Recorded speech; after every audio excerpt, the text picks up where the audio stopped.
उम्मीद करती हूँ कि आप लोग बहुत ही अच्छे से होंगे और आप लोगों की दुआ से मैं भी बहुत अच्छी हूँ। आजकल लगातार मैं वीडियो नहीं डाल पा रही हूँ क्योंकि आप लोग जान ही रहे हैं कि सब एक कदर चल रहा है, इसलिए वर्क ज़्यादा हो जा रहा है और ईद की बहुत सारा काम रहता है, इसलिए मैं डेली वीडियो नहीं डाल पा रही हूँ। लेकिन ईद के बाद मतलब कोशिश करूँ कि लगातार वीडियो डालूँ और बहुत सारे टॉपिक पर वीडियो डालूँ, क्योंकि रमज़ान भर ही इस्लाम की टॉपिक पे मैं वीडियो डाल रही थी। अब रमज़ान के बाद, ईद के बाद इस्लाम पे नहीं और सारे टॉपिक पे बात होगी। तो अब बहुत सारे लोगों ने मतलब कुरान शरीफ तो मुकम्मल कर लिया होगा, कई ख़त्म किया होगा, क्योंकि बहुत सारा इबादत करने का सवाब है इस महीने में, तो हम लोगों ने ज़्यादा से ज़्यादा कुरान शरीफ पढ़ा होगा। लेकिन मतलब कि कई लोगों ने मतलब कुरान शरीफ पढ़ने के बाद कल देखिए, अभी कल क्या होता है, मतलब कल चांद होता है या 30 का चांद होता है, तो उस लिहाज से मतलब कई लोगों ने मतलब कुरान शरीफ पढ़ा है, तो उसमें से कई का 10 पारा, कोई का 15 पारा बच गया है। अगर तो आप किसी को, कई लोग ये कहते हैं कि मेरा पारा बच चुका है, रमज़ान में कंप्लीट नहीं हुआ, तो मतलब कई रिलेशन में कह देते हैं कि हम मतलब ये पारा पढ़ लीजिए, मेरा कुरान शरीफ इससे मुकम्मल हो जाएगा। ऐसा नहीं करें आप। जितना भी आपने कुरान शरीफ पढ़ा है मतलब वो आपने ही पढ़ा है, अगर दूसरा पढ़ेगा तो उसको सवाब, उस कुरान शरीफ का सवाब, उस पारे का सवाब उसको मिलेगा, ना कि आपको मिलेगा। इसलिए आपने एक ख़त्म किया या 1.5 ख़त्म किया, जितना भी ख़त्म किया, तो उसको रमज़ान के बाद आप कंप्लीट कर ले, कोई दिक्कत नहीं है। अब रमज़ान में मतलब जो पारा छूट चुका है उसको रमज़ान के बाद भी पढ़ा जा सकता है। अब ये है कि अब इसको बकसने का तरीका है कि बहुत सारे लोगों के दिमाग में, कई लोग मतलब हम भी पहले सुनते थे कि 27 तारीख को मतलब जो भी कुरान शरीफ पढ़ा जाता है उसको बकसने के लिए बोला जाता है, लेकिन ऐसी बात नहीं है। एक तो ये बात है बकसने का कि आप चाहे तो बकस सकती हैं, अगर आपका दिल भरे मतलब कि नहीं हमने पढ़ दिया अल्लाह ने, कि जब भी हम कुरान शरीफ पढ़े या कोई भी इबादत करें तो नेकी उसी वक्त लिखी जा रही होती है, तो ये बकसना कोई ज़रूरी नहीं है। लेकिन फिर भी अगर दिल की तसल्ली आपको करना है तो आप बकस सकती हैं। ईद के दिन भी बक्सा जा सकता है, रमज़ान की 27 तारीख को भी, जब भी आपका मन करे बकस सकती हैं। लेकिन मैं तो नहीं करती हूँ, क्योंकि मेरा दिल जब इस बात को एक्सेप्ट कर लेता है कि हम जब कुरान शरीफ या कोई भी इबादत कर रहे थे तो अल्लाह हमको मतलब देख रहा था, वह हमारे नामे अमाल पे लिखा जा रहा था, इसलिए अल्लाह जब देख लिया तो बात ख़त्म हो गई।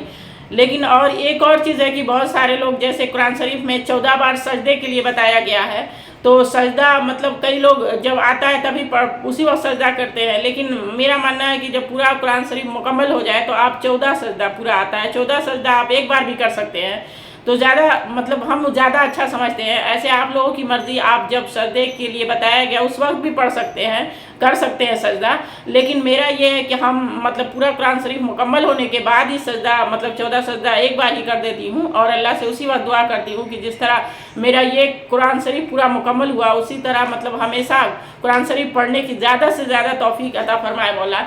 और जब भी एक और नियम आप लोग कर लें, मतलब अपने ये काम करें तो बहुत अच्छा होगा। जब आप पूरा कुरान शरीफ मुकम्मल कर लेती हैं तो आदमी मुकम्मल करने के बाद दूसरा मतलब कुरान शरीफ का फर्स्ट पारा नहीं पढ़ता है, तो आप ये कोशिश करें कि जब कुरान शरीफ पूरा मुकम्मल हो गया, आप दुआ मांग ली, तो अगली बार दुआ मांगने से पहले भी आप जैसे 1 पारे का 1 ही पेज या 2 ही पेज ज़रूर पढ़ें और उसके बाद दुआ करें, क्योंकि ऐसे ख़त्म कर देने के बाद एक सिलसिला टूट जाता है। तो नए सिलसिले को एक सिलसिला ख़त्म होने के बाद दूसरा सिलसिला शुरू करें, आपको ज़रूर अंतर महसूस होगा। मैं इस सब बात को नहीं मानती थी, लेकिन मैंने इस बात को जब से मतलब सुना और फॉलो करना शुरू की हूँ तो मुझे ऐसा लगता है कि हाँ, मैं उधर जाने लगी हूँ। इसलिए इबादत के तरीके में कुछ चीज़ को बदलाव करके, बहुत सारी चीज़ों को मतलब आप बदलाव करके, बहुत सारी जानकारी मतलब हासिल करके इसको आप बहुत सारी चीज़ को बदल सकते हैं।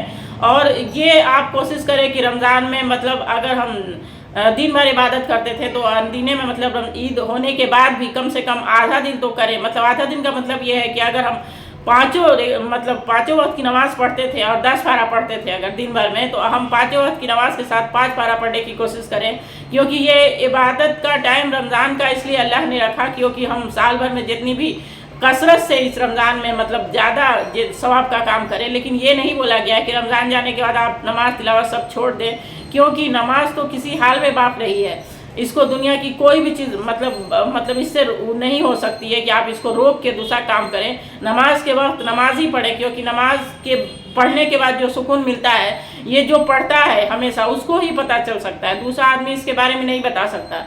इसलिए आप इसको खुद ही महसूस करें, तब आप उसकी पाबंद बनेंगी। और जब भी नमाज में आपको थोड़ा सा भी मतलब अजान होने के बाद थोड़ा सा भी सुस्ती लगे तो आप कब्र की रात को ज़रूर याद करें। कब्र की रात को जब भी याद किया जाएगा कि हम मतलब और अपनी गुनाह की तरफ ध्यान दें कि हम लगातार आज भी कितनी गुनाह कर चुके हैं, जाने अनजाने में बहुत सारी गुनाह रोज़ हम लोग करते हैं। तो जब उस तरफ आप एक तरफ ध्यान देंगे ना तो आपको आपकी सुस्ती दूर हो जाएगी। क्योंकि मतलब यहाँ तो दुनिया में जो भी परेशानियाँ आप करेंगे या थोड़ा सा भी परेशानी होगी तो अगल बगल वाले लोग या आपके रिलेशन के लोग आपको आके मतलब समझा बुझा सकते हैं, आपके दुख में खड़े हो सकते हैं। लेकिन वहाँ कब्र की काली जब रात होगी तो वहाँ पे किसी का सहारा नहीं होगा, कोई भी रिश्ता वहाँ काम नहीं आएगा। हम चाह के भी किसी की मदद नहीं कर सकते हैं, बस दुआ कर सकते हैं, उसके सिवा हम कुछ नहीं कर सकते हैं। इसलिए उस चीज़ की तैयारी हमें हमेशा रखना है, क्योंकि एक सेकंड में कब मौत आ जाए ये कोई नहीं कर सकता है कि कब हमें जाना पड़ेगा।